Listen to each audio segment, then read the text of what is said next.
Hello আসসালামু আলাইকুম বন্ধুরা। আজকে আমি আপনাদের সাথে শেয়ার করব আন্ডা ডালের রেসিপি। তাহলে চলুন এটাকে বানাতে স্টার্ট করি। এটাকে বানানোর জন্য আমি দু রকম ডাল নিয়ে নেবো, মুগ ডাল আর মসুর ডাল।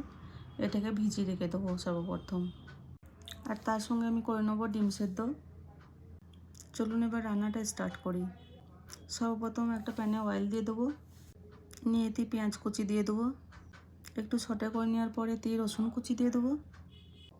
এটাকে একটু সটে করার পর ভিজিয়ে রাখা ডালগুলো দিয়ে দেবো, নিয়ে কিছুক্ষণ কুক করব। এবারে টমেটো কুচি দিয়ে দেবো, হলুদ লঙ্কা জিরে ধনে পাউডার দিয়ে দেবো, নিয়ে মশলাগুলো দেওয়ার পর ভালো করে মিক্স করে নেবো, নিয়ে একটু জল দিয়ে দেবো। এবার কিছু খাড়া মশলা দিয়ে দেবো, লং ইলাইচি গোলমরিচ দালচিনি। এটাকে মিক্স করে একটু ঢেকে কুক করব ডালটা গলে যাওয়া অবধি। এবার একটু আদা পেস্ট দিয়ে দেবো, একটু লবণ। এবার ডালটাকে ভালো করে ঘেটে নেবো, একটু জল দিয়ে ভালো করে ফুটিয়ে নেব। ফুটে যাওয়ার পরে সেদ্ধ করা ডিমগুলো দিয়ে দেবো, নিয়ে লিডটা ঢেকে দেবো। চলুন এবার বাঘারটা তৈরি করি। ঘি আর জিরের বাঘার দিয়ে দেবো এই ডালে। ঘিয়ের বাঘারটা কিন্তু খুব সুন্দর লাগে।